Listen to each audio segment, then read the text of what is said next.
It's the Pete Sousa Show. Sports, Pete.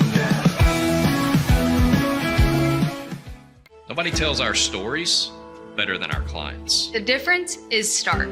I was rear-ended at a stop. I thought I was fine, and then once I got home, I realized it's a lot worse than I thought.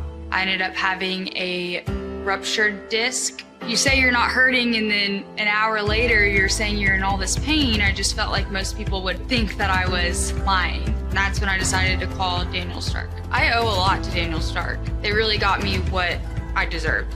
The difference is stark.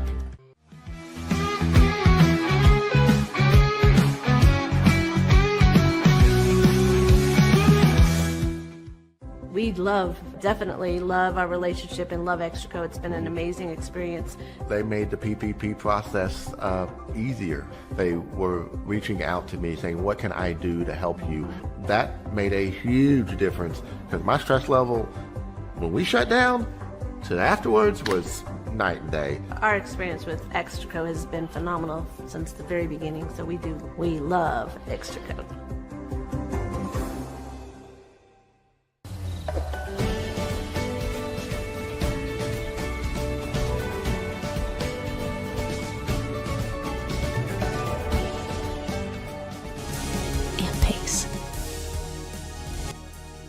With Ease US, make studio quality voiceovers for your videos online in over 149 languages and dialects. Never been easier to create professional grade videos and voiceovers. Try it today at easeus.com. That's EASEUS.com. Ease US. Hi, I'm Mitch, the co-founder of Cake, a sexual health and wellness company designed for today and designed for you. Yes, you. The entire product line can be found at hellocake.com, and it's also available in every Walmart near you.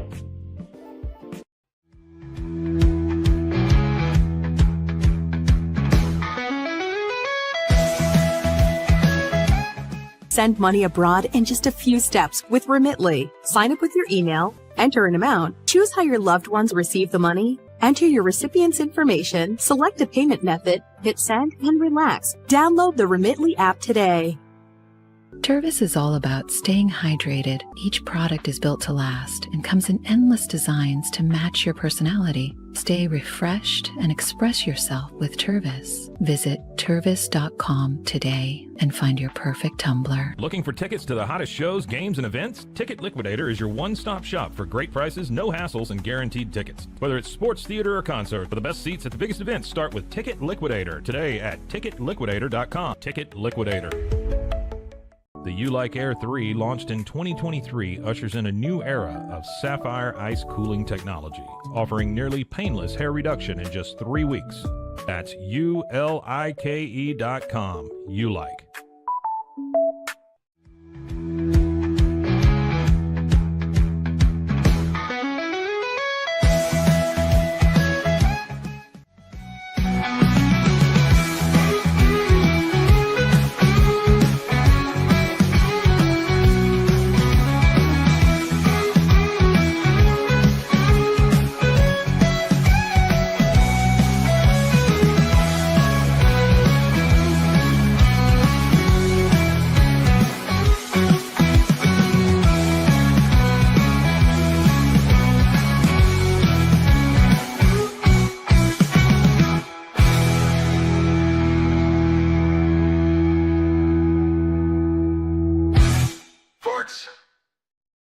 It's the Pete Sousa Show. We are getting rocking and rolling on a Tuesday. Scotty Swingler has got me dying this morning. We're talking about our friend Matt Mosley, and I miss Mose. We got to have him back on the show. I'm sure, by the way, you can check it out on the Rogue Media Network. I'm sure it was a blockbuster episode last night. He and Ed Werder do the Doomsday podcast, which gets a lot of run here on Rogue Media, and I'm interested to see what Mosley and Ed Werder had to say about that Cowboys loss last night. It was a huge kick in the family jewels for the family, the Jones family, I'm sure. It was just optics were awful, from afar. I thought, a 3-point spread. I was all over the Cowboys on that. I figured a home game on Monday Night Football, this offense, you really can't slow them down. And then they didn't score. What did they score? 17 points, and 7 of them were a block punt. So that's real good on our buddy Steve Berline, who, when he was with us yesterday, flat out told us, hey, this is going to be a better game than people are anticipating. This is going to be something where, the Cowboys could lose. And they did, which I was shocked. What did they say? That one term, I was gobsmacked that I couldn't believe it. We were at the Baylor game. I was filling in for J-Mo on radio. So that's great. It was a great opportunity for me to, first of all, the horses that Baylor has, they can score in bunches, right? In bunches. And it's going to be a fun brand of basketball to watch. It really is. I can pretty much guarantee that. And they were down 9-0. Then they got down 14 in the first half to UTRGV. Now remember, there were there's no returning players, not one on the roster. But that's I mentioned this. I was working with Pat Nunley last night, and I mentioned to him on the air, I said, I think we all take this kind of personal now in college sports. Like, we're like, our team, can you believe it? Our team didn't return anybody. But really, when you look around the country, everybody's saying that. It's almost like, you think like your family is the only one with complete and total chaos and drama, when it's like, no. Like, that family has it, that family has it, that family has it. Most of the time, you don't even care to look because you're so consumed with your family. And I think that college basketball fans, particularly the sport of basketball, are really confused. I think, again, we'll give Hall of Famer Pat Nunley a little more credit. He told me a statistic that of the projected starters either in the Power 4 or Division 1, out of 100%, right? 75 to 80% of them are playing at a brand new school this year, which is that's just insane, but it is what it is. So Baylor has 2 dudes, right, who I believe, and Scotty mentioned it because Scotty was at the game last night because he's just like a diehard fan, which is awesome. So Scotty was there. I even texted Scotty during the game, like, what are your early impressions? And he was aligned with me. Cameron Carr is amazing. The guy is like a natural born scorer. He had 28 points, the most scored by a Baylor freshman since Jacoby Walter, most scored in a debut. Jacoby, remember, had 28 in that game against South Dakota in 2023 when they beat Auburn. And when you look at Cam Carr, he's played 18 games over the course of the past 2 years. And over the course of those 18 games, he really didn't do anything because he had limited opportunities. He was hurt most of the time. And he was on really good Tennessee teams. So he was just limited as far as what we saw. And the more we have seen from him, the more we saw last night, the dude's a stud. We talk about that game in South Dakota. That's my first game is next Monday, South Dakota, Mississippi State for ESPN at that place called the Pentagon. And I was told, just to take a jacket, dude. It's going to be freezing cold. But I heard the place, it's almost kind of like Hoosiers almost. So I'm looking forward to it. But just looking around the Big 12 last night, Koa Pete in his first game, 30 points in Arizona's victory over Florida. Florida, obviously, wearing the belt this year. But there's a lot of interest. And then I watched AJ DeBonsa late at night. And although he didn't go off and have some amazing performance, he's really, you can tell, this is a guy who could just take a game over at any time. And the more and more he just gets comfortable playing. It was everybody's first game last night. And I saw it from a couple of the freshmen, just man, they're going through a lot. And it's just everybody's got their foot on the gas, ready to rock and roll. Is Michelle Beadle's here? We're ready to rock and roll with Michelle. Can we bring her in? What's up? Yo, Michelle, what is happening? I have this new camera with a remote. So I'm okay, let me zoom out a little bit. Yeah. Yo, that looks really good. It's really fancy. I'm not used to it, but it's cool. Is that where we do like, so when we're doing Run It Back, like, and you're not in the studio, that's Correct. the setup. Yeah, so but I'm still in LA. Like in San Antonio, I have it set up, but I don't think my camera there is this nice. I'm like, this is a way cooler camera. They just set it up with lights and everything. So I'm like, oh, okay. I don't hate it.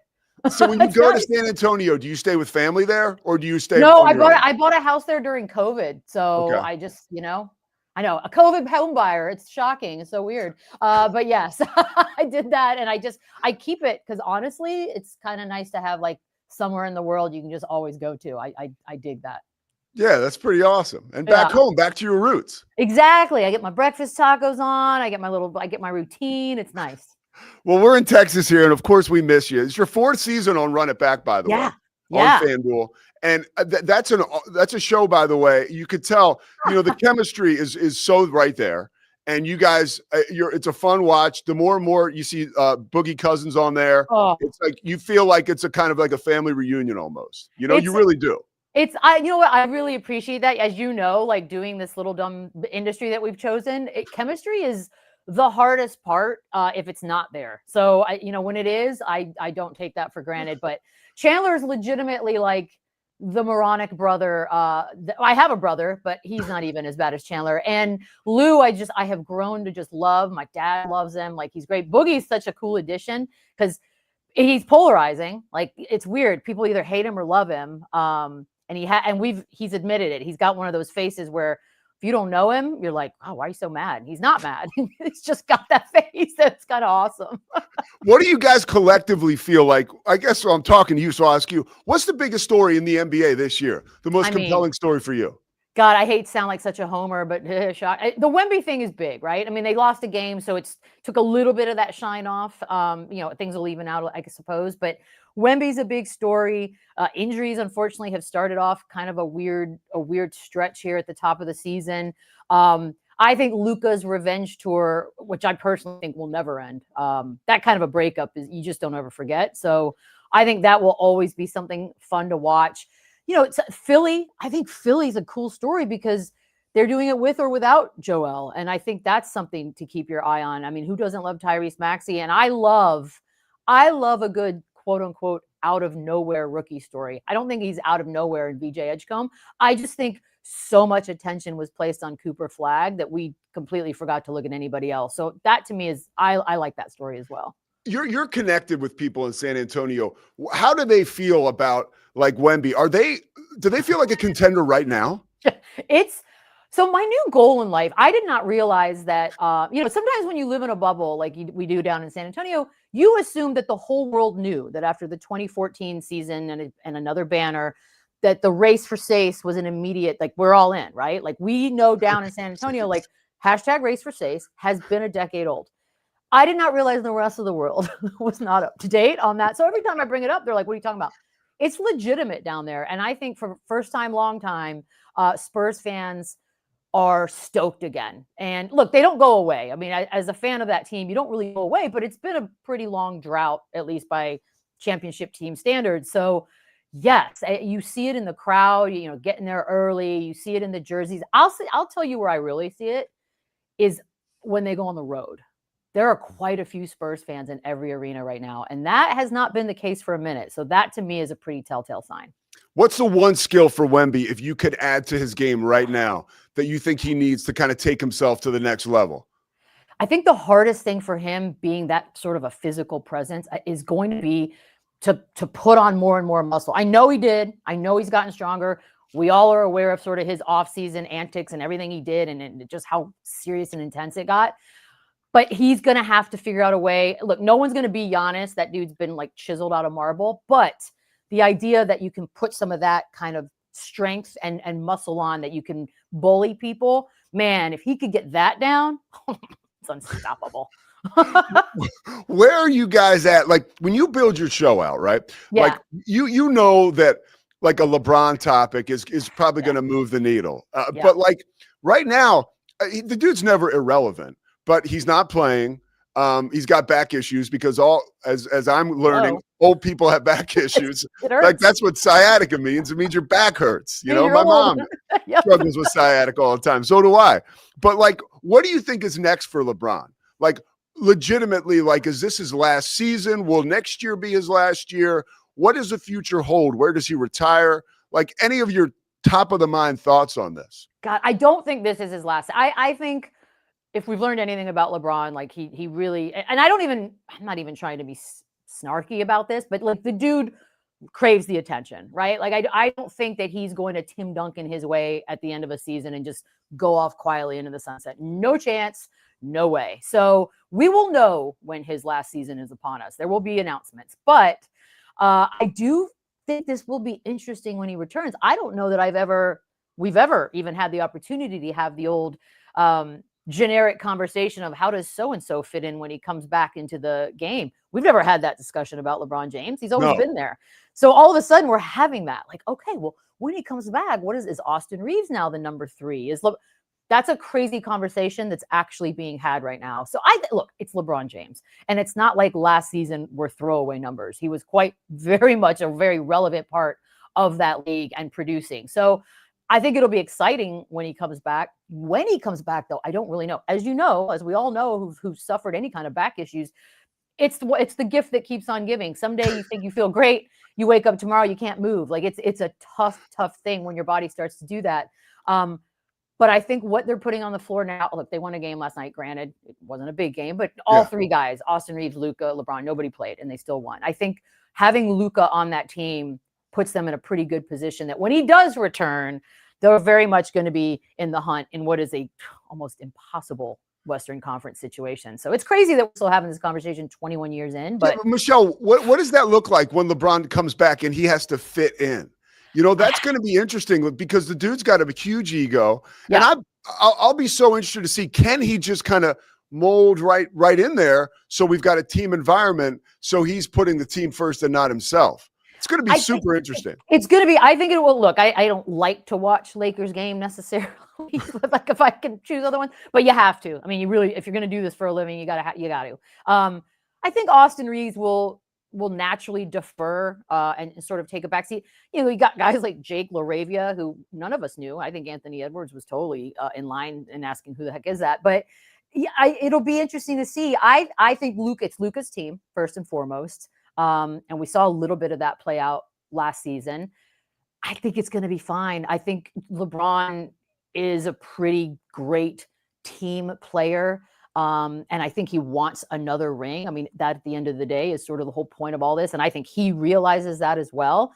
The ego thing will be interesting. I'm giving him the benefit of the doubt because it's championship or bust, right? It's Los Angeles. It's the Lakers. They made possibly one of the biggest trades in sports history in the middle of the night. No big deal. And that was the whole point of it. So I think he's going to be fine. He's a pro. He's a pro's pro. Pains me to say it, Pete, but he's a pro's pro. Well, honestly, you're a pro's pro, one of the best to legit ever do it when the light goes on. For real, when you wake up in the morning though, and you see that news about Chauncey and the gambling, and like, yeah, because I know like you're connected with him. I don't know how tight you guys are, but I know he's a great dude. Yeah. Like when you see that, what's your first impression knowing that you are part of this fabric that makes up the NBA and covers the league? You know, I think all of us were a bit shocked. I had the pleasure of working with Chauncey for 3 awesome years, and Paul Pierce and Jalen Rose, and it was fantastic. I know Chauncey to be a good dude, and I think what bothered me the most, they did what they did. So whatever that ends up being, it's going to hash itself out.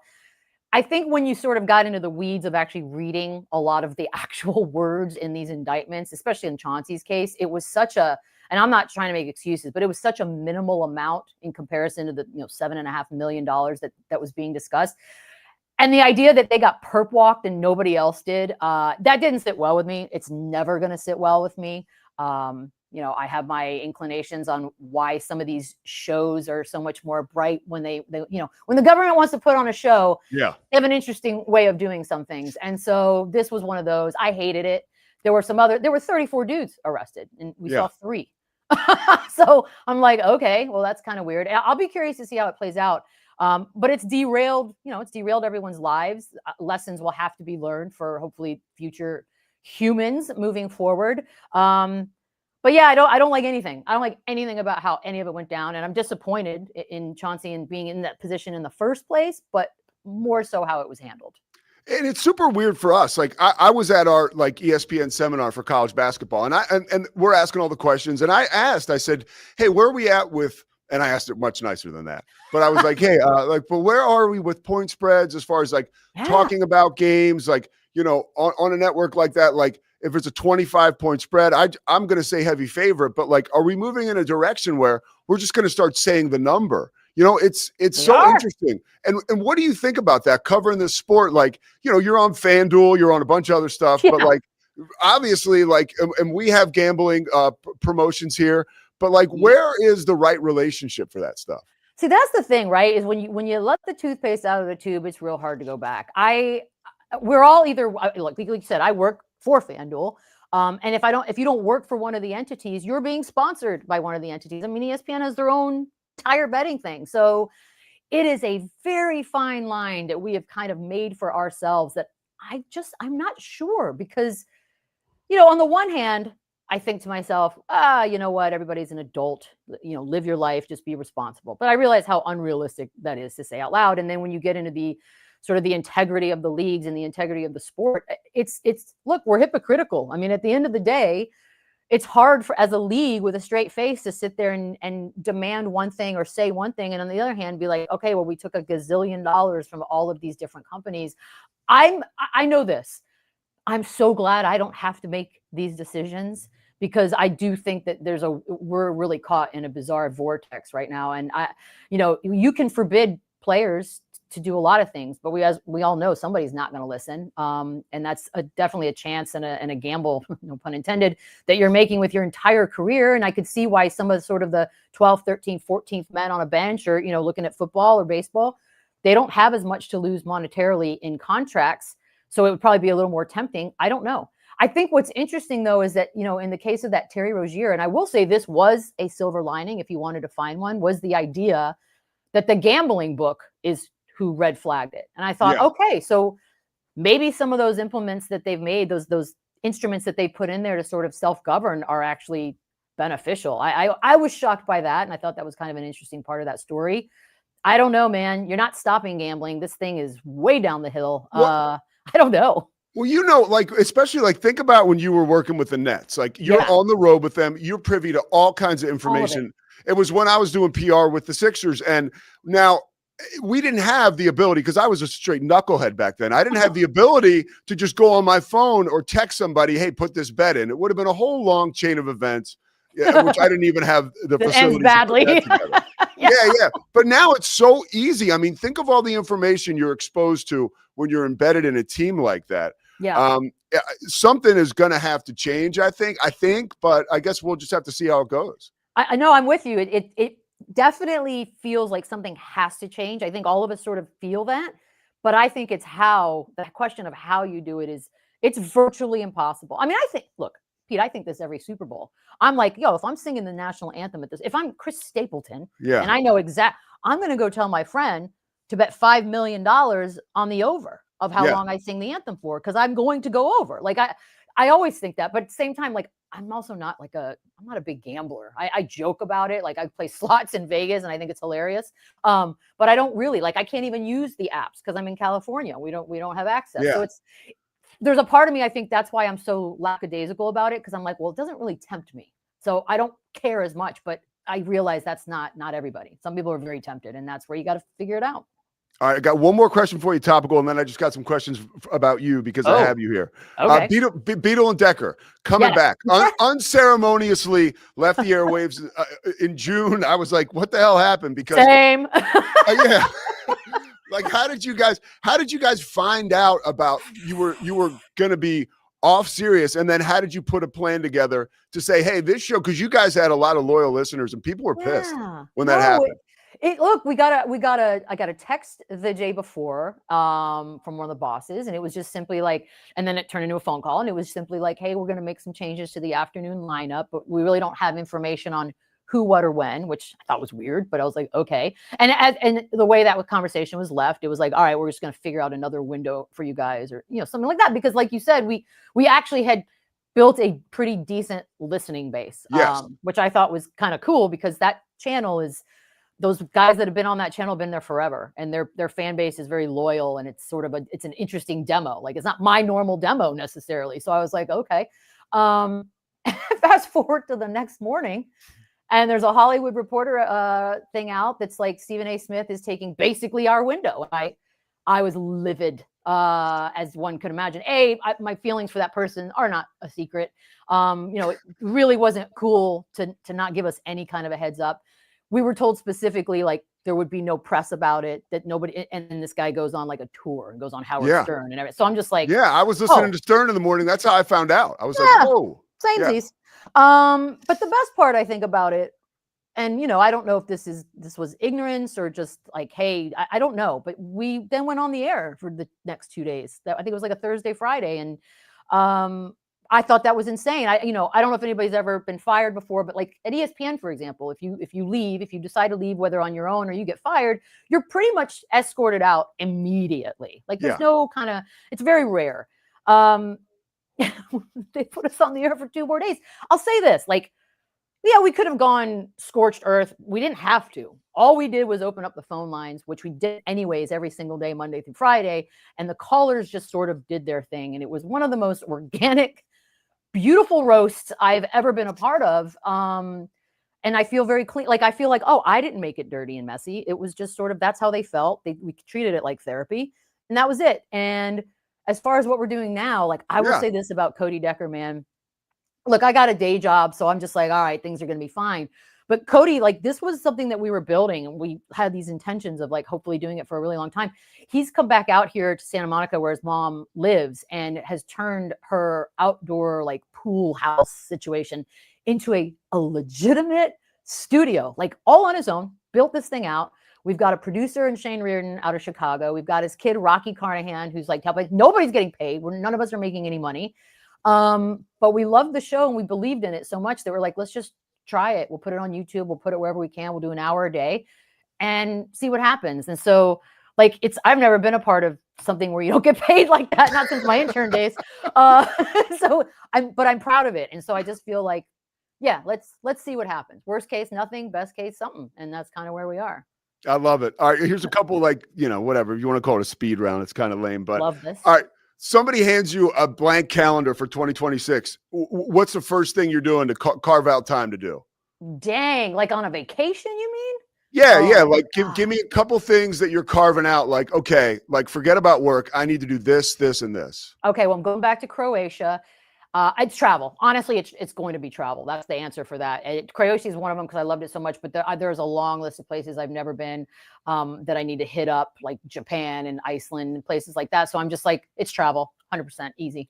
Okay. What's a moment for you where you had kind of a pointed, unpopular opinion at the time? No, hold on. That you look back on now and you're like, I'm very proud of that. Like, in retrospect, it has, again, another lame term, aged very well for you. I've had a lot. I think I've had a lot of opinions that have not sat necessarily. You know what? I think it was the day on Get Up where I was just over the NFL and I just said, I'm like, I'm not watching. And I didn't watch it for 3 years, but in a lot of people's eyes, I thought I got blackballed because of that. Maybe I did, maybe I didn't. I don't believe I did.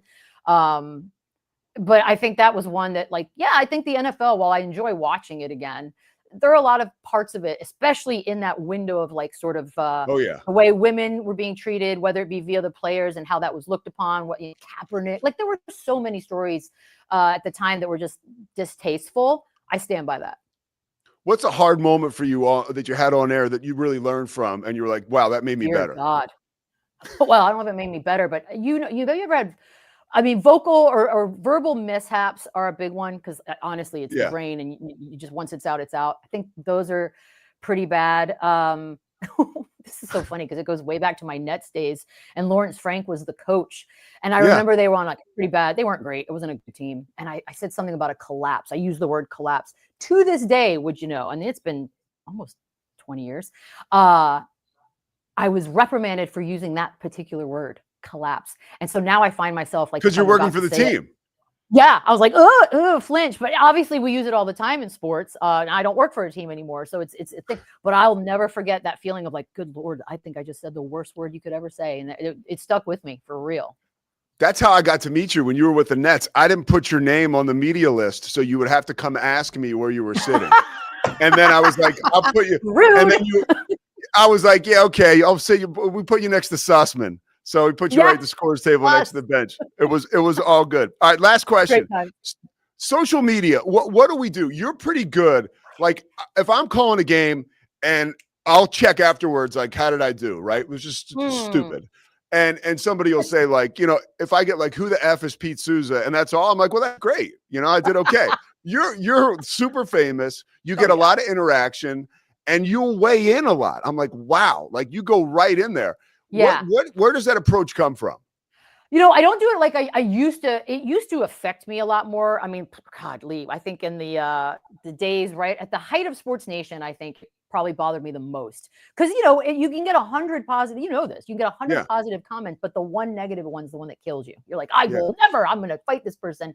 I think now if I engage, it's honestly like I'm either bored or I have time, like I'm waiting for something, an appointment or whatever. And it's all fun and good, right? Because at the end of the day, I think we've all learned none of the bad things that were said 10 years ago affected me. So it's pointless. Like I kind of like the way Durant does it. Like I love he's awesome. Oh, it's fantastic. Because at the end of it all, who's going to say something about Kevin Durant legitimately as if he's some sort of loser in life? We all know he's not a loser in life. He won life. And so when he engages, you're like, he's just bored and having fun, and he admits it. And so, yeah, it can never actually get you down. I think that I'm also too old now. I mean, look, at this age, if something a stranger says bothers me, I got bigger issues. So yeah, I think it's either you do it for fun, like a hobby, or don't do it at all. Michelle, I still got bigger issues because it still bothers me.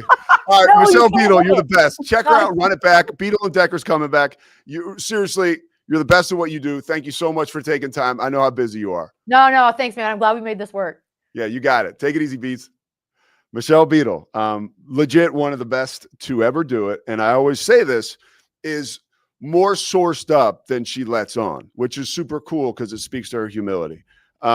Just a bright light in an industry that can get dark once in a while. We are presented by Slovakics, and we're going to be bright when we come back after this quick break. We actually may not be bright because we got to talk about the Cowboys. And they sucked last night. We'll step aside and be right back on the Pete Sousa Show. Overwhelmed by your inbox? Clean Email is here to help. Organize, clean, and manage your emails with powerful automation tools. Say goodbye to spam and clutter and enjoy a stress-free inbox. Try Clean Email today at cleanemail.com. What if you could clean with bio-based formulas and deep cleaning enzymes? No dyes, phthalates, or mystery ingredients. Just powerful pods for your dishes and laundry. Now you can, with drops made clean, made to clean. Welcome to Kit Bag, the ultimate destination for football fans. Whether you're cheering for Arsenal, Chelsea, Manchester United, or any other top club, for true football passion, think Kit Bag. Visit kitbag.com today. That's kitbag.com. Kit Bag. It's the Restore Clarity Focus Patch, my little secret weapon for staying sharp, focused, and on task. Each box comes with simple instructions inside, so you always know exactly how to apply it. Each patch lasts for 3 days. I love that I can wear it all day. Samsonite is the world leader in durable, high-quality luggage and travel accessories. Travel with Samsonite and pack confidence every step of the way. Shop now at shop.samsonite.com. Samsonite. At Tusane's, we understand that maintaining a healthy lifestyle can be challenging, especially in today's fast-paced world. That's why our mission is to make fitness accessible to everyone, anywhere. Visit Tusanes.com today and start your journey to better health. That's TOUSAINS.com.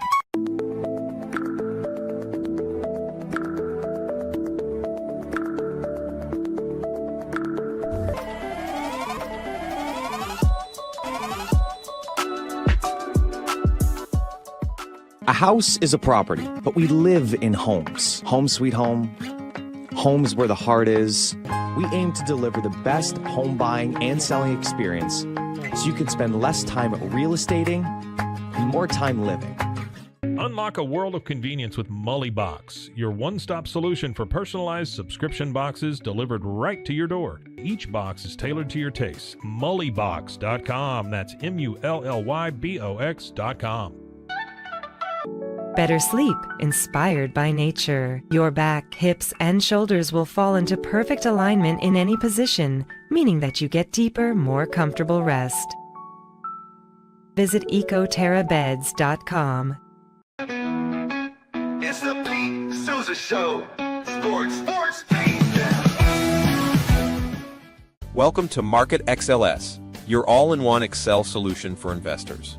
Designed as an enterprise-grade platform, Market XLS caters to investment managers, secure and efficient investment management and research. Book your free demo. Everybody at Ecolife really has a passion and a real interest in helping people feel well. How much further can we go to get you feeling even better? It is a complete partnership between the two of us.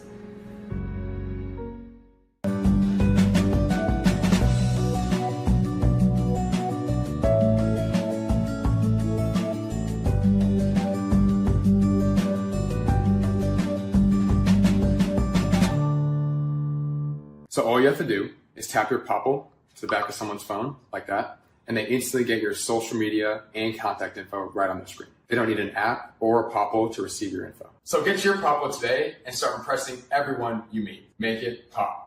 It's hard to find supplements that work. No, thank you. Plant-based supplements made from the Earth's most powerful plants for your immune health, gut health, workouts, and more. Find out more at auraorganic.com. Stability. Serving Central Texas since 1889, TFNB Your Bank for Life takes pride in being more than a bank.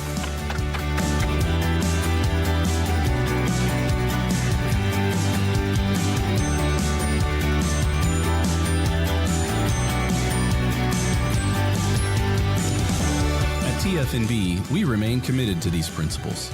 If you value them too, come join us. TFNB, Your Bank for Life. Football is back, and Underdog is the best place to make picks and win money all season long. Playing on Underdog is easy. Just pick whether your favorite players will go higher or lower on stats like touchdowns, receiving yards, interceptions, and more. Get your picks right and you can win up to 5,000 times your cash. You can play with as little as $1. Download the app today and sign up with promo code SOUSA to score $50 in bonus funds when you play your first $5. That's promo code SOUSA. That's SOUSA. Millions of fans have already won billions making picks on Underdog. Will you be next? Underdog. Make picks. Win money. Must be 18 plus, 19 plus in Alabama and Nebraska, 19 plus in Colorado for some games, 21 plus in Arizona, Massachusetts, and Virginia, and present in a state where Underdog Fantasy operates. Terms apply. See assets.underdogfantasy.com/web/play-and-get-terms_DFS_HTML for details. Offer not valid in Maryland, Michigan, Ohio, and Pennsylvania. Concerned with your play? Call 1-800-GAMBLER or visit www.ncpgambling.org. In New York, call the 24/7 HOPE line at 1-877-8-HOPE-NY or text HOPE-NY. That's 467-369. Oh, hello. It's Scotty. Pete Sousa Show. We're here. I'm here. And here to talk about Underdog. I shouldn't have done it, y'all. I know there's some Baylor folks watching. I had Rob Wright as part of my Underdog picks last night. And I'll have you know, both of my Monday Night Football selections were correct. But I didn't do the flex pick. That's my bad. And Rob Wright only had one assist. That's his bad. What is he doing? Not facilitating for his guys. Typical selfish kid. Anyway, let's not get too far into it. Here are my picks for tonight. We got a little basketball ticket here. If you want to play Underdog with me, this is what I'm picking. Franz Wagner, higher than 31.5 points plus rebounds plus assists. By the way, you know that is my favorite way to make basketball kit picks on Underdog is when they let you combo points, rebounds, assists, because there's lots of ways guys can get there. So, also, VJ Edgecombe on fire. It's not a fluke. He is the favorite for Rookie of the Year, higher than 25.5 points plus rebounds plus assists. And then the big debut for Duke tonight, Cameron Boozer. I got him with higher than 10.5 rebounds as he opens up his Duke career. I think that's going to be an easy mark for him to reach. And I learned my lesson last night, Pete. Had I done the flex picks, I wouldn't have lost my money. So that's the thing. So tonight I did the flex picks. So if I get 2 of these 3, I win money. If I get all 3, I win more money. VJ is always a good look, man. There you go. So remember, go to Underdog, use that promo code Sousa, SOUSA. They will give you $50 of bonus cash when you put in $5. Great way to keep up with sports, have a little fun, maybe win some money. We should probably take a second just to react to the Michelle Beadle interview. I mean, Do it, man. She's one of our all-time favorites. Yep. Bill Simmons said it best, I think, once upon a time. He was like, I've never seen a red light go on and somebody just be so perfect on camera. And like the way she comports herself, like early in her career, right? Just being herself on camera. Wildly talented. Yes, just one of the all-time best. And has a lot of opinions, but like has an amazing attitude too. Like to come on this show and to be so, just happy and bright is very cool. And by the way, I don't want to overblow this, nor do I want anyone to think I'm making any statement other than what I'm saying. Because people take things and spin them the wrong direction, right? Bottom line, that woman is a trailblazer in every sense of the word for women in sports media in the best way possible. Yes. And the opinion piece to me is the most important way, right? Because for lots of time, men can get on ESPN and spout their opinions. You and I get on this show and spout BS all the time, what we think, what we feel, right? Yeah. And for the longest time, I think all networks, not just ESPN, but sports, if there was a woman there, she was moderating or hosting or being the pretty sideline reporter while men got to spout their opinions. And so like, let's just give her credit. Like early in her career to get on networks like ESPN, to get in front of a camera, be so personable and great and talented, but also unafraid to say, no, I'm not watching the NFL. That was insane. Like for her to be like the reaction was insane. But for her to do that, we're slowly seeing more and more women being able to be put in those positions. I told you over the weekend about like Nina Kimes talking about how to beat quarters and everybody coverage, starts freaking out and people beat her up. And then it turns out like she was exactly right. So we're still doing this work, but Michelle Beadle, like true hero, trailblazer, super talent in the space. So, and somebody like Beadle, and you can even say Nina Kimes, because we're talking about females, like it's no different from any dude. And Stephen A. Smith, who Michelle doesn't like, she hinted at that, but he's done a pretty good job of being transparent with like, look, a lot of the stuff I know is because of the access I have to the players I work with. You know what I mean? Like, so, and it's very true. Colin Cowherd has said that too. Yes. Like, and that comes with working at ESPN. Like you pull up to the urinal and Teddy Bruschi is 2 stalls over. You know what I mean? You just have that access to the knowledge. So once you get somebody like a Michelle Beadle, right? Like in a space like that, where not only is she able to rely on her talents, but like she's going to learn so much now from being around these players. Like it's quite the double threat, and you can feel it when you're listening. And that's why I know she has more information than she shares too. She's pretty good about that. Like she knows people at the Spurs. She knows people all over the league. Like she knows way more about that gambling thing than she would ever tell us. Absolutely. Which is fine, which is like, and that's the thing, right? There's still a difference. And you and I talk about this. I feel like every month, probably we kind of draw this line and say, there's a difference between hot take artists and people who are actually informed. Yeah. And even if and Beadle and Stephen A. and others all do this, if they say something that feels really out of left field, kind of hot takey, there are certain people who are just spewing BS. And then there's certain people who have some information and turn out to be right more than they're wrong. What about Troy Aikman last night? And I can take it from here, but you may want to chime in on this. Did you see his one quote like during the game? No, I was locked into Baylor basketball last night. We'll talk about that in a second. So Joe Buck was basically like, the Cowboys, Jerry Jones hinted today about making a trade, and that trade will become official in the morning. Yeah, and then Troy Aikman, who has just been on a freaking heater for the last like 3 years, was like, in the most like deadpan Troy Aikman way, was like, yeah, he may want to cancel it. I don't see one guy that could turn this thing around or make it any better. Well, this morning, go ahead. I was just gonna say, and thank God he says it because he's right. Oh yeah. No, he's not saying it to be, hot take. No, he's right. Yeah. He has accurate thoughts swirling in his brain. He's like, I'm just going to share this.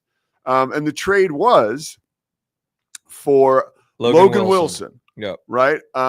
He's an inside linebacker for the Bengals. I know he's he's a really good defender. I mean, maybe he's a great addition to your team. No, this is the definition. He's got like 11 picks over the last like 4 years or something. The guy can play, but the story I read this morning said he requested a trade out of Cincinnati because he's not getting minutes. Oh, really? Yes, he's not getting snaps. And so, like, he's according, and coaches can be wrong, and I'm not saying he's a bad player. Yeah. And Lord knows he's probably better than any of the linebackers healthy for the Cowboys right now. Yeah. But, geez, he's getting out of Cincinnati because he's disappointed in how many snaps he's getting. And he's going to immediately, with Overshown still coming back from injury, be the best linebacker on the Cowboys because they're so bad. And all of this is a result of the freaking Micah Parsons thing. Yeah. And it feels like Jerry is grasping for straws, and I'll be interested to see Mosley's take on this later today too. Yeah. Grasping for straws to say, look, I made the right move by trading away Micah. Let me go get these other pieces.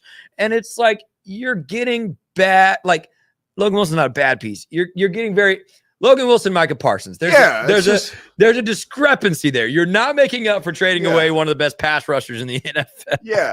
No, even if you brought Trey Hendrickson in, it's not a guy who can completely change the face of your organization right now. Right. You know, and so the Cowboys, that loss last night drops them to 9% chance. They're 3-5. Yeah.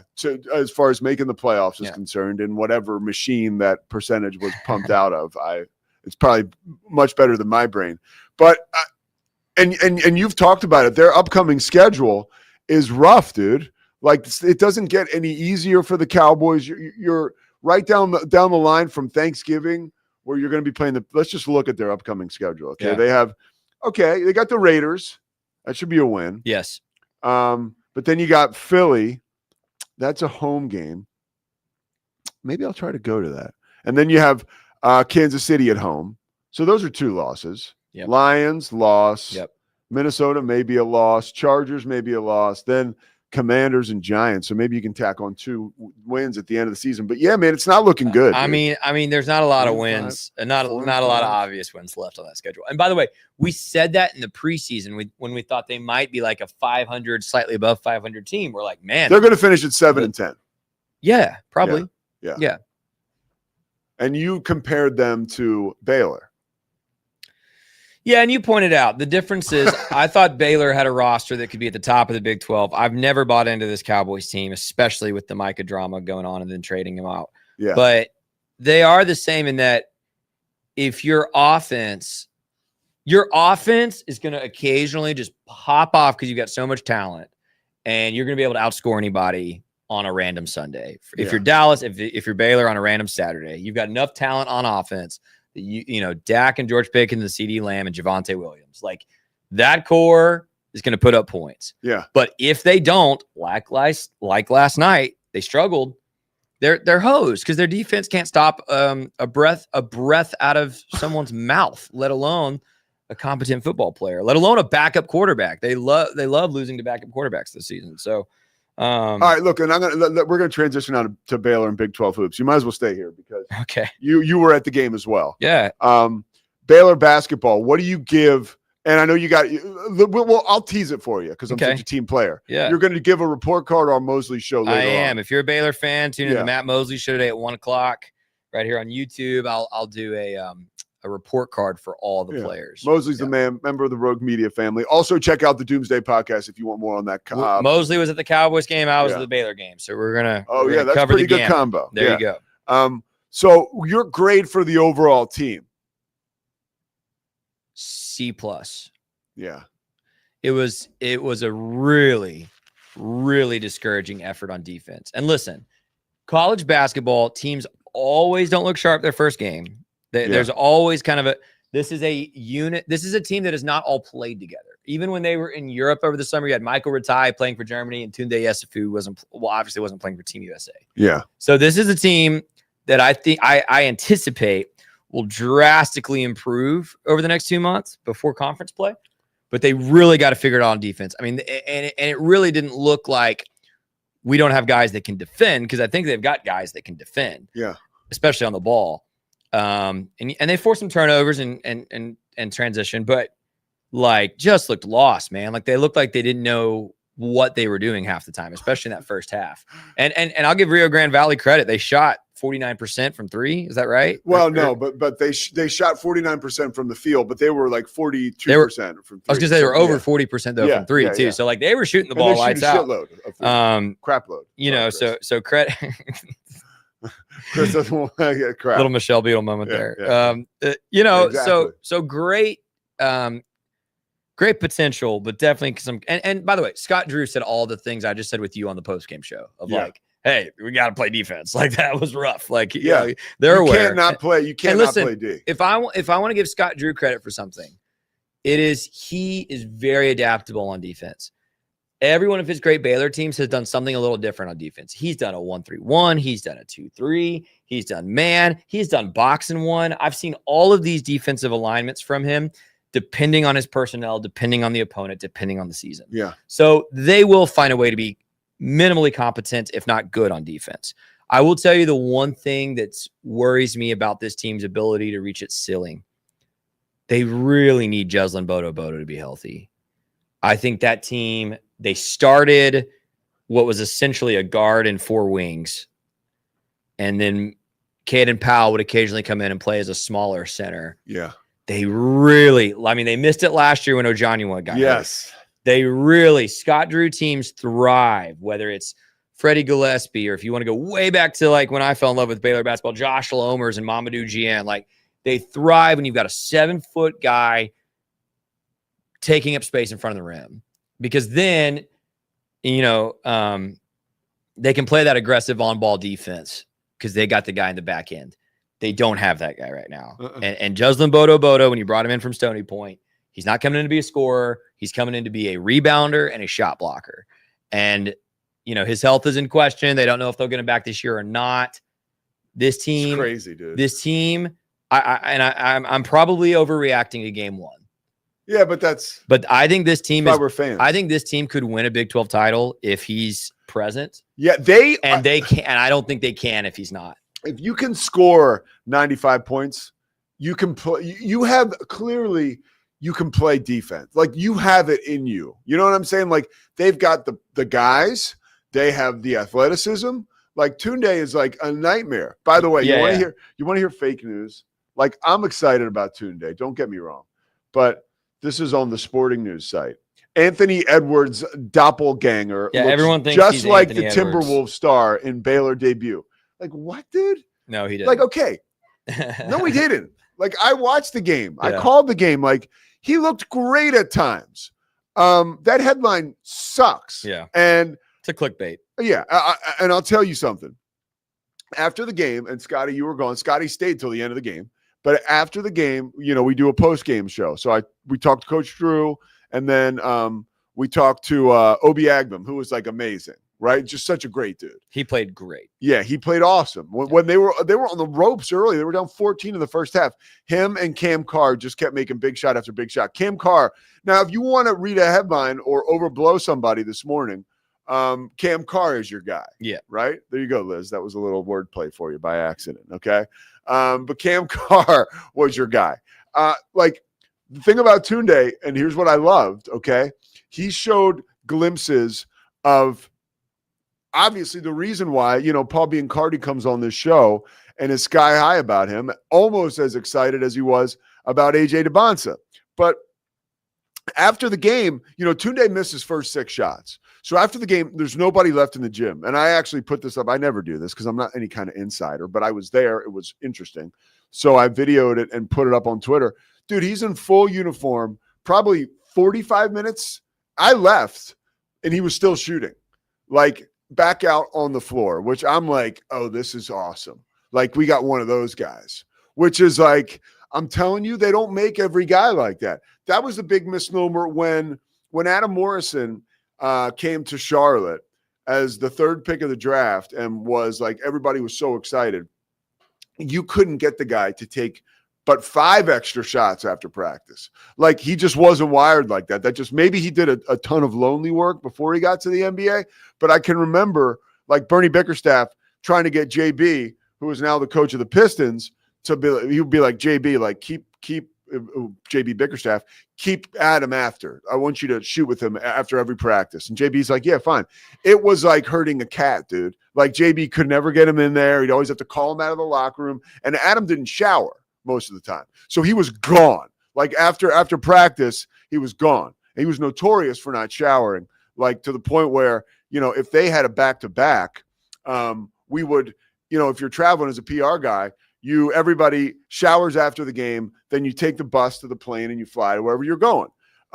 Well, guys don't want to get on a bus with the dude who stinks, who just played 20 minutes and didn't shower. So Adam would like fake like he was going to shower. Sometimes he would walk in and walk out.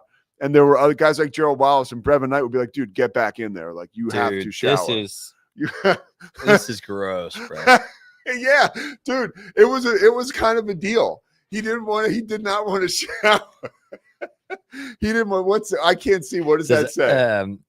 Michael Sousa, Adam Morrison sitting somewhere just minding his own business. Oh, whatever, Mike. That's my brother, Mike. Mike is a big fan, and he's a huge Scotty fan, and it's an honor that he would be watching our show right now. Hey, he's been commenting the whole time. Oh, he has? Yeah. What a prick. What's he been saying? And I'm scrolling back here. I told him that Michelle Beadle was going to be on, so he's not watching because he gives a crap. He said free. Usually he'll Chauncey at one point. Free Beadle's a great guest. Yeah, Beadle was a great guest, right? By the way, Scotty B was breaking down this Baylor basketball game you're talking about. What did Scotty B say? Sorry, Mike. There's your 15 minutes. Needs to work on some issues, but it is game one with everyone new. Offense looked good. Defense needs more consistency. Very true. And then he points out, we haven't said this yet, Pete. Bears saying Baylor women's basketball got the best win in the country yesterday. Yes. Throwing down number 7 Duke in the country, in Paris, France, of all places. Yeah. And let me tell you about that Baylor women's game, okay? The girl left such an impact. I forget her name, but I know who. Hold on. Talia Scott. Yep. Dude. Okay. Talia Scott's the truth. Whew. Yeah. I mean, so last year, and this is, you're going to think I'm knocking the guards from the team on last year, but I promise I'm not. They had the transfer from Kentucky that was from Richmond, who was really good. And then they had Sarah Andrews, who was like a big shot maker and who was like just a tough guard because she could shoot from anywhere. But at the end of the game, you just didn't feel like, okay, they have a guard or a player who you can give the ball to. Yes, now we're talking Baylor women's basketball. Give me a sec. Who you can give the ball to, and you're like, okay, I feel good about this. Like, clear out, get Talia Scott the basketball, and she's going to win or lose us the game. But at least we know where we're going every time. Like, that's awesome. And by the way, friend of the show, right? We'll get her back on here. Janet Van Geitenbeek is back, like 100%. Like, and she's one of those players. Like, she's an extension of the coach on the floor, right? Like, she was hurt all last year. She had the debilitating knee injury, like right around now, and their first game of their first scrimmage, missed all last season. And the year before, she was just kind of trying to crack the rotation, being a little younger. And now here she is, like one of the leaders of the team, playing shooting guard, and she doesn't need the ball that much. But she knows. One thing I noticed was when Scott went down late in the game, or maybe it was somebody else, but somebody goes down, and it looks like, you're in Paris. So I guess there's a lot of travel. It's hard to keep these players hydrated, especially early in the season. But it looked like it might have been a bad injury. And Van Geitenbeek just looks at the bench and goes, pickle juice. And all the trainers like back off because they know that it's a cramp and it's not a big deal. And like her assessment of the situation and quick communication to the bench and the training staff, I was like, that's a good look. It's a little thing, but that's a really good look for the team. All right, we're going to take a quick break. We're going to come back. We're going to talk about more Big 12 basketball. 2 other freshmen had a debut last night. One against Villanova. I was extremely conflicted. I will tell you why, and I will also tell you what we thought of Koa Pete, because we think very highly of him after last night. The Pete Sousa Show is presented by Slovakia.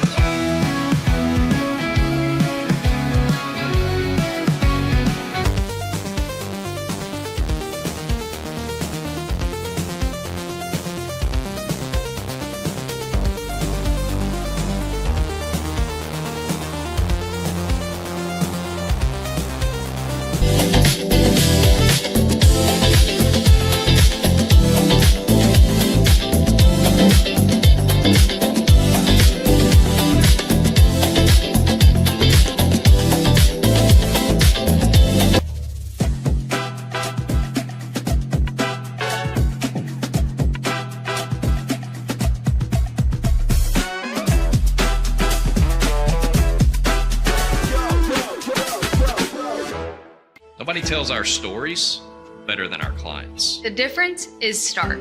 I was rear-ended at a stop. I thought I was fine, and then once I got home, I realized it's a lot worse than I thought. I ended up having a ruptured disc. You say you're not hurting, and then an hour later, you're saying you're in all this pain. I just felt like most people would think that I was lying. And that's when I decided to call Daniel Stark. I owe a lot to Daniel Stark. They really got me what I deserved. The difference is stark. I know you're gonna love this Kodak Dot Plus printer. You guys just connect it to your smartphone. I can assure you, you are going to love this printer as much as my family has. You guys have to check it out for yourself. Streamline event and appointment booking with Amelia's sleek, modern, and fully customizable booking forms. WPAmelia.com. That's WPAMELIA.com. Amelia. We definitely love our relationship and love Extraco. It's been an amazing experience. They made the PPP process easier. They were reaching out to me saying, what can I do to help you?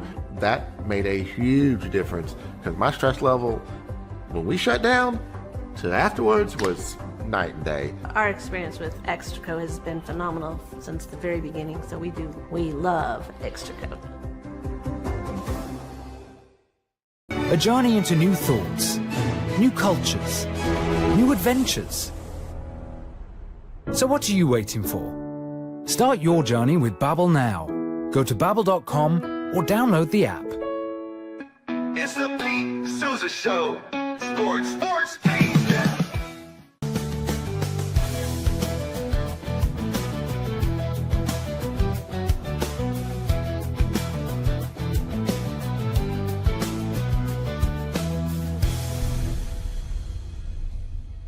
It's not just a glove, it's a 44 Pro. Crafted with dedication, made for performance, and built to last. Get your custom glove today at 44pro.com and experience the 44 Pro difference. That's 44pro.com, 44 Pro.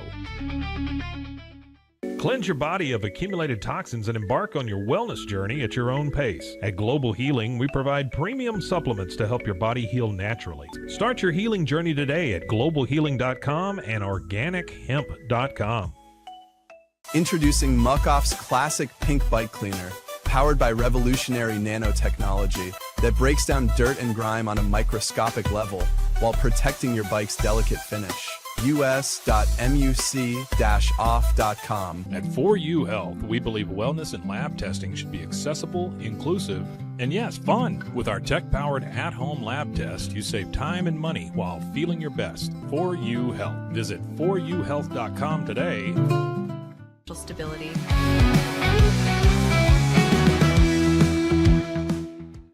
All right, the Pete Sousa Show. We find ourselves coming down the stretch today. Let's talk about one of the best freshmen in the country. And I'm not talking about AJ DeBonsa yet, and I'm not talking about Tunde Yesufu anymore. I'm talking about Koa Pete right now. So there were signs last night that this guy is going to be an amazing player for the long term. And here's a couple of the reasons why. Watching the game last night, watched a little bit of it because it was on before ours and it was on before Villanova played BYU. I mean, the numbers speak for themselves, right? 30 points. But what you didn't see was what he talked about before and after the game. What he talked about and also what Tommy Lloyd, Arizona's head coach, talked about. You know, Koa Pete didn't play in the McDonald's game. He didn't play in the Nike Hoop Summit. And he kind of played sparingly with the USA 19 and under team. He felt neglected, okay, which is how it was written.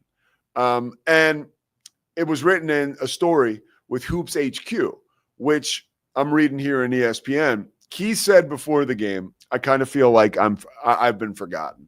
You know, like I'm just trying to remind people and show them what I'm about, okay? Like that's the kind of stuff that makes a great player elite because he's pissed off and he's doing the MJ where he's finding reasons, basically making up reasons, right, to motivate himself and to get pissed off and play. You have got to love that. The story about him as a dude, one of the best stories, if you haven't heard, over the summer, he's playing for this USA 19 and under team. And on Father's Day, they wrap up practice in Colorado Springs at USA Basketball's headquarters. And he says to the coaches, as everybody's dispersing, like, hey, can I say a quick word? And they're like, yeah, sure, of course. You're Coach Pete. Like, say whatever you want. And he goes on about, hey, I want to really thank the fathers that are here today. It's something that I appreciate. You know, you guys are with us. You're working on Father's Day. It's just 18, you know, and like going out of his way. And a lot of the coaches were super impressed with him as a person. And you continue to hear really good things about him as a person. 3-time Arizona Player of the Year, Gatorade Player of the Year. And like, look, man, 30 points in a 93-87 win over defending champion Florida that's all you need to know. I mean, that is a dominant sign. On the other end, right, coming up after him in the second game in Vegas, that was the first one, was BYU and Villanova. And Villanova they had a great game plan. And Kevin Willard, who I don't love because I just feel like as a Villanova guy, right, I grew up on like Rolly Massimino and Jay Wright, and even Steve Lapis in between kind of got a bad rap because his body language sucked. But he was a great coach and a great guy, probably better guy than coach. And, you know, Rolly and Jay, between them, you've got 3 college basketball titles. With Jay, you had 2 in 3 years, which is just unbelievable. But they were, you know, for all of Raleigh's faults, he was still a basketball purist, you know. And Jay, I mean, you want to talk about a guy who won the right way. You look no further than him. I get a weird vibe from this Kevin Willard. And so I'm not quite like all in yet on him, to the point where last night I was watching BYU and Villanova play. And now from my perspective, this has never happened, right? Like, so it's BYU. Now I'm invested in the Big 12. In fact, the more that AJ DeBonsa plays well and BYU plays well, it actually like maybe affects me, right? Like in a couple different ways. You know, Villanova and some dude I don't know winning doesn't like my mom doesn't even care anymore about Kevin Willard. You know, like she doesn't know him. Like I feel like, you know, for my family and I, we used to be like very connected, dialed in. With Villanova, the staff, the people there. It's like, you know, there are certain people left, and my mom will probably get mad if she ever sees this, that I said she doesn't care about Kevin Willard, because she likes to get a bug up her ass about things I say on this show. But I can promise you, like, it's nothing personal. You know, like, I'm just not sold on him. So I found myself last night being like, well, BYU's going to win. Like, that's fine. And I was really impressed with AJ DeBonsa and his 21 points and his 6 rebounds. The one insight I'll give you about this young man is I talked about my interaction with him on Media Day. And he's a different breed, dude. Like he was the guy, if you remember the story, where I was being interviewed and they were like, hey, like, can we move you out of here? Like now? I was like, yeah, I guess. And they were like, and then they were like, we have AJ DeBonsa here. I'm like, dude, please, like, throw me out the door, you know? So they moved me on. They sat AJ down. And then I chatted with AJ for like a second or two afterwards. And he has this aura about him. Not that he's necessarily, I don't want to give the wrong impression like he's over it, but he's not. But he is very aware of all that's going on around him. A very bright kid. He was talking to the guys at TNT last night. By the way, I'm going to say this, and it doesn't matter. Jalen Rose looks ridiculous now. I don't know if you guys have seen him lately. He just like, the whole Jalen thing is interesting. He's at a point in his career where it's interesting. You can see for yourself because he'll be on all year long with TNT. He is a piece of work, another trailblazer and an absolute legend. But I'm like, what is Jalen? He's got like they dye the beard and stuff. Like he really dyes his beard big time. Like I used to work with this guy, John Carroll, and John Carroll would dye his Fu Manchu. And if he didn't, you really could notice. Anyway, so Jalen's got that whole hair dye thing going. Just maybe a little overdone. It's up to you guys. Yeah, so he was talking to Jalen and those guys, and he says, hey, and I've never heard a player admit this, like on national television at least. He's like, I read all the stuff. I see all the rankings. I see all the articles. He's like, I am very aware of that. And, you know, it's just part of my life today and part of the world I live in. And, you know, so be it. Like, that's super interesting because, you know, we talked last year to Paul Biancardi about Cooper Flagg, and Paul was like, yo, Cooper he's off social media. He's off Instagram. Like, that can be toxic, right? Nick Saban, rat poison, would call it that. With AJ DeBonsa, like, he's like very aware, but to the point where he's not aloof, but he's just kind of like, yeah, whatever. Like, you could tell, like, when I met him, he had like, and this is strictly dealing with the media. I think he is just like, yeah, whatever. And we're turning a page now to a lot of these young men and women, but specifically men's basketball, as we're talking about now. These guys are crowned like kings and princes before they even play a second of high school or college basketball. And I get it. I remember Damon Bailey in 8th grade, right, being in Sports Illustrated. They were talking about the best player, you know, in the country. He was the best 8th grader in America. It was like crazy. And, you know, there were little like snippets of that, right? But you still had to dig deep to find stuff about Damon Bailey. You know, you didn't have the resources or the ability to tap into his day-to-day life or his day-to-day, you know, circle. Now it's everywhere. And I think it's starting to, you know, we talked to Beadle earlier about like being insecure. You know, she's super famous. Like, how do you approach that when people are talking about you on social media? I don't know if, but like there's clearly social media can be really bad. And media in general, when they're taking negative slants and creating narratives that are, you know, say Tunde Yesufu is Anthony Edwards, which is like, that's almost could be seen as negative, right? Keeping that on a young guy like that. But it is what it is at this point. And these guys, these players are becoming calloused to it, I think, a little bit.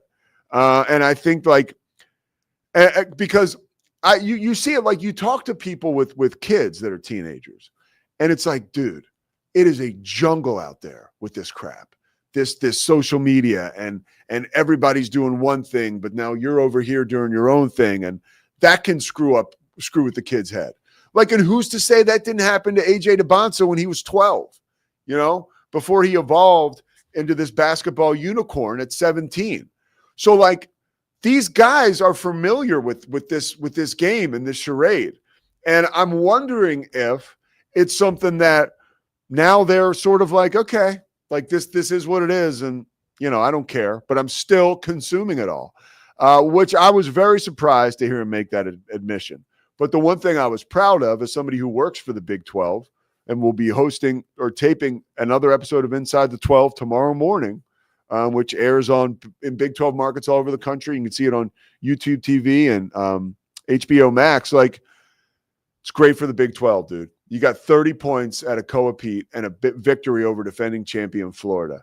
You had AJ DeBonsa on TNT with Brian Anderson and Grant Hill calling the game late night, and AJ DeBonsa is going off. By the way, Anderson and Grant Hill called the game before that, where Coa-Pete had 30 points. And Brian Anderson was like, wow, the Big 12, like under the bright lights, like really delivering. And I found that to be super exciting. And I actually thought about this because, you know, part of our audience, like my brother's checking it out, and throughout the rest of the day, a lot of people I know from my neck of the woods, right? Whether it's the Northeast, like Philly, or like Virginia, around where I went to school, or Charlotte, where I used to live. Like, it kind of means a lot to me that people know how good the Big 12 is. And it's basketball season now. I mean, we're still in football season. Like, that football is always going to, you know, it's a sport of kings, dude. They used to say boxing was. It's football now. And it's always going to take the lion's share of attention. But basketball is back, and like the Big 12 dominates.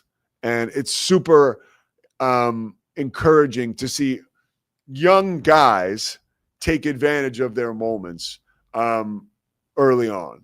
And I don't think it creates like a false narrative like, oh, these guys are better than they are. No, these guys are just delivering. Like Koa Pete and AJ DeBonsa is only going to get better. And they played against very good opponents last night. That's the only concerning thing about, well, one of the concerning things. Scotty mentioned the defense, but, you know, Baylor last night, they were down by 14 in the first half to UTRGV. Now, Scotty mentioned it, and I believe it, and Pat Nunley feels the same way, the Baylor Hall of Famer. You know, this is a really good team. They could compete for a Big 12 title, but they've got to get that connective tissue going as far as defense is concerned. They have absolutely got to get Bodo back healthy, because, you know, what will suck for Baylor fans this year is if it's, you know, same song, different verse. We're thin underneath. Like Norshad Omier last year, if he got into foul trouble, it was over, right? Like, so Sunday night will be a fun night, I think, for fans that follow Baylor basketball in the Big 12. I was texting with Coach Fraschilla yesterday. I wanted to send him the video of Tunde Yesufu being there late, because I knew he'd be pumped about that, because that's something he could talk about Sunday, because he's calling the game Baylor-Washington Sunday night, 7:30. It's going to be a home game, and that'll be it's go time then. I think we'll learn a lot about this team. And look, man, you really can't, you know, Scotty's going to have fun. He's grading the team on Mosley's show later in the day. I think that's awesome. But at the same time, it's really hard to actually assess, you know, these basketball teams and where they're headed early. But it is super exciting. Scotty, anything on the freshmen? Anything like, you know, that strikes you being a Big 12 guy before we get out of here? This is going to be the best league in the country to watch, man. And freshmen have a lot to do with it. You didn't even mention Darren Peterson looked great for Kansas as well. I mean, come on. I mean, so how did he do last night? He looked great. I don't have the numbers in front of me. I've just looked great. I've seen a lot of hype on Twitter. Let's look real quick just to be thorough here. He looked great. Yeah. You know, we're a sports show where we kind of like people, you know, look great is like for the water cooler, Scotty. Well, all right. Hold the heck on. You like that, Liz? Liz likes when somebody gets in Scotty's kitchen, because 21 points in 22 minutes. Really? Okay. Green Bay coach Doug Gottlieb.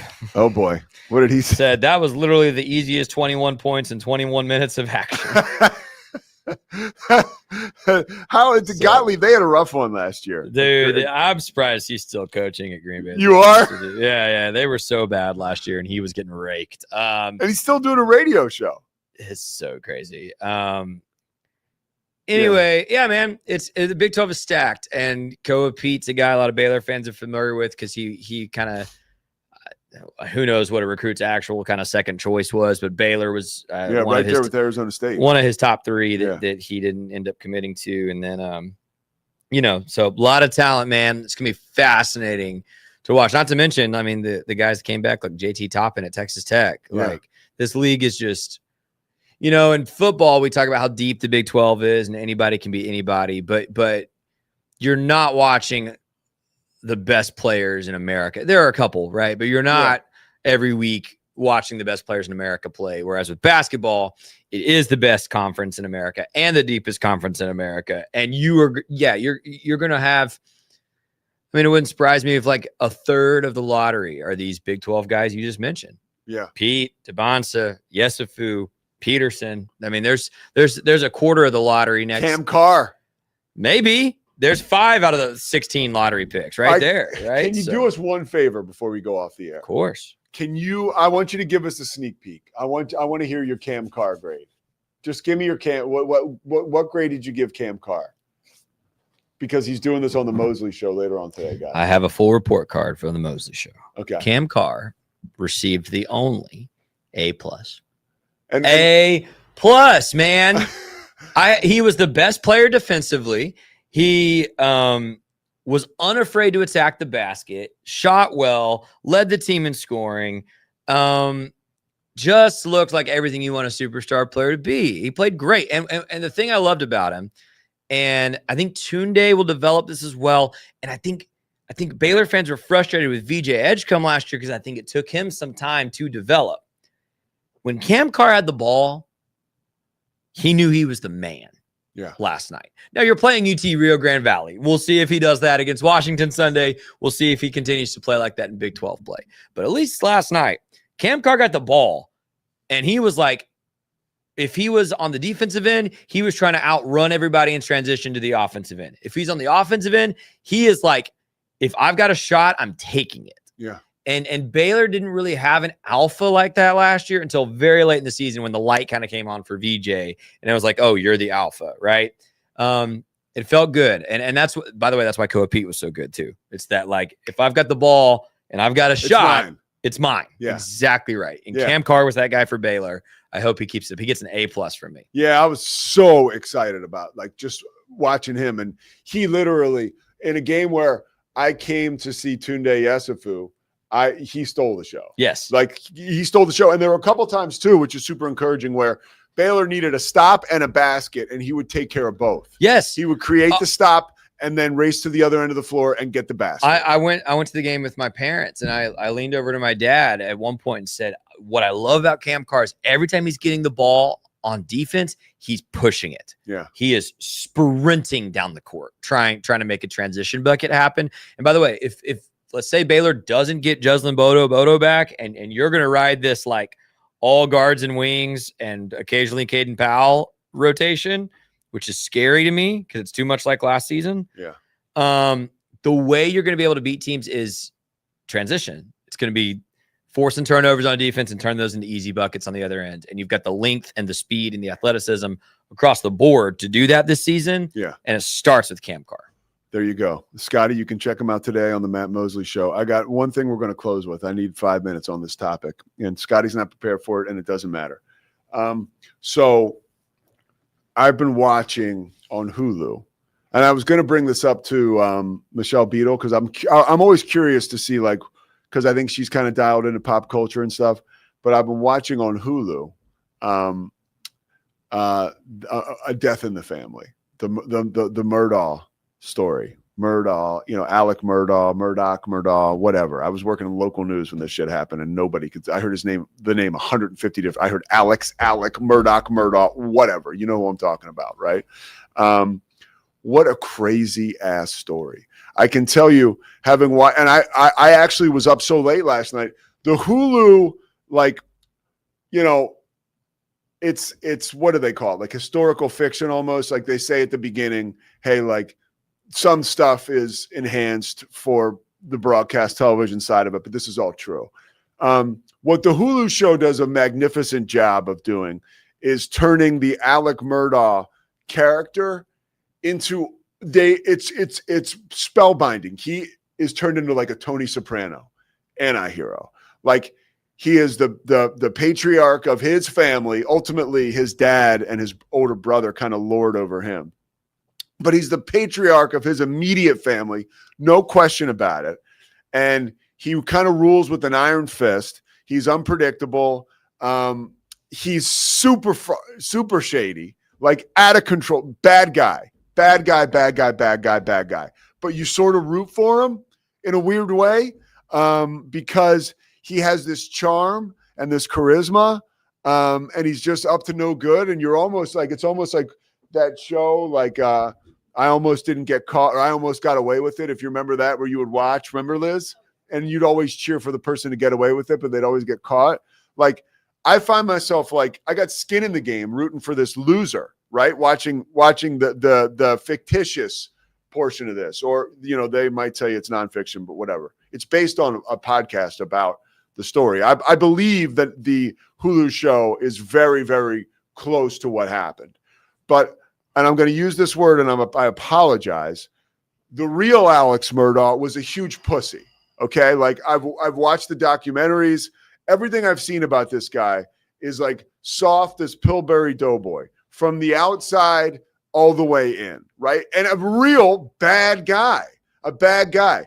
The Hulu thing is not real life in a sense where this guy is Tony Soprano in the Hulu one. But in real life, he's just a complete wimp, drug addict loser, right? Who is entitled and is just taking advantage of every situation and manipulating every situation. You want to talk about, your white privilege. Like there's a ton of that in there, and it's just like the guy was a complete joker / bad guy. The guy on Hulu is actually fun to watch and to root for. And I found myself really, really kind of messed up by this because the Hulu show is very compelling. Patricia Arquette is amazing. This family was so screwed up, but it's almost like a real life White Lotus. That's what it feels like. It feels like the Hulu version of this feels like a real life White Lotus, because part of the show, I mean, this kid's being indicted for killing his friend, for driving a boat drunk. Everybody's trying to get him out of it. Everybody on the Murdoch side of it. Alex is like spiraling in like prescription drug addiction, and the family decides it'd be a great idea to go to Jamaica. And like right in the middle of this. And the guy pays, they showed it on the Hulu show, he pays $70,000 for his family to have this 6-day, 4 or 5 day excursion. And we come to find it's with other people's money because he's taking settlements that people are getting, and he is stealing them, right? And it's like, what a tangled web people can weave, dude. I would recommend watching the Hulu show. If you watch that before the Netflix documentary, you're going to be disappointed when you see like how much of a loser this main character is in the Hulu show. But the guy who plays him is the guy who plays Jerry West in Winning Time, the HBO documentary, or not documentary, the HBO series based on Jeff Pearlman's book. But like, so sometimes I see him, I'm like, oh, look at Jerry West. He's like got this wacky family, because there are a couple times where he's in character as Alex Murdaugh, just as much of a prick as he was Jerry West in Winning Time. There's one point, and if you've seen this, you know what I'm talking about, where the guy says something. He's talking to his kid because he's doing everything he can to make his kids happy. And this family, they just throw money at every problem. And they're on this excursion, and it's this lavish vacation in the eye of this devastating family hurricane. And this kid, Paul, who has murdered someone, basically, like manslaughter, you could say. And, he is overcome with guilt about this. So, of course, the kid's acting like a complete ass because he's so screwed up. And his dad is like, it's too much for you just to smile and have a good effing time, isn't it? Like, it's just like, and you kind of like are like, wow, this guy is such an asshole. But I would recommend it. I recommend the Hulu show. Like, it's very, very good. I can't believe how taken with it I am. But it's also interesting how they create this character, this anti-hero who, again, you could compare to a Tony Soprano. But in real life, the guy was just a complete loser, wuss. And just because you say yes, ma'am, no, ma'am, and open the door for somebody does not mean you're a good person, And that's what – you agree, Liz? Oh, yeah. Liz agrees. All right. So that's it. I said that the P word. I apologize.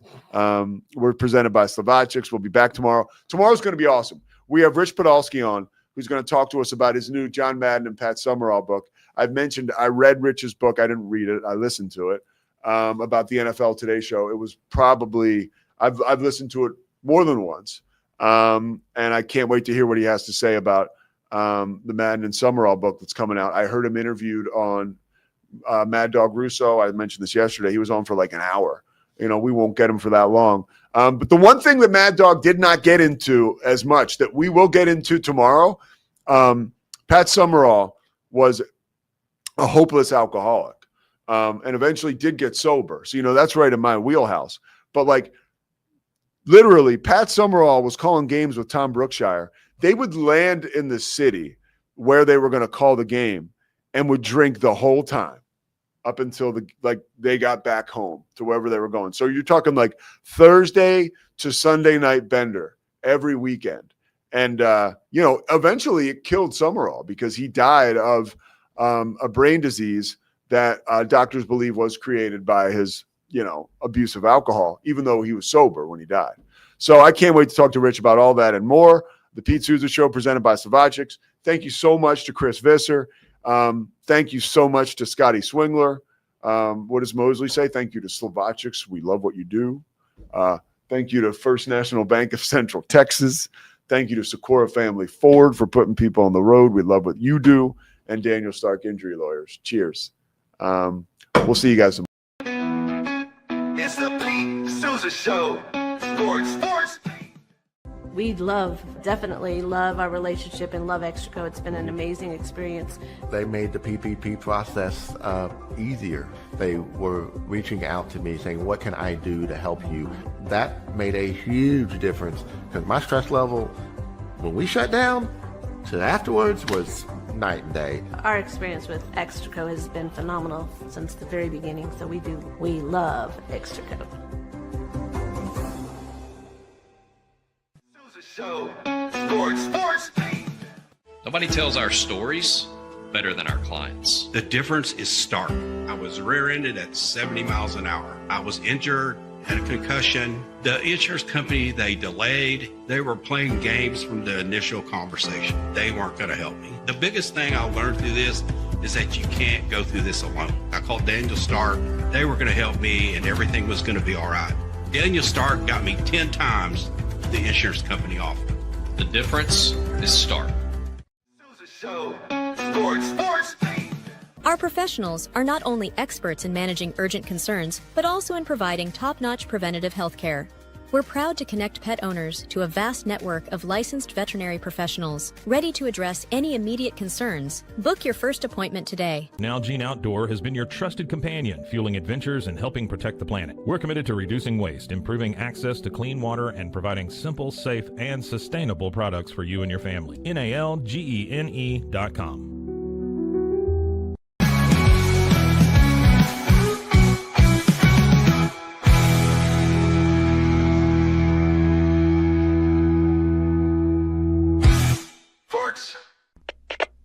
We are Rogue Media Sports.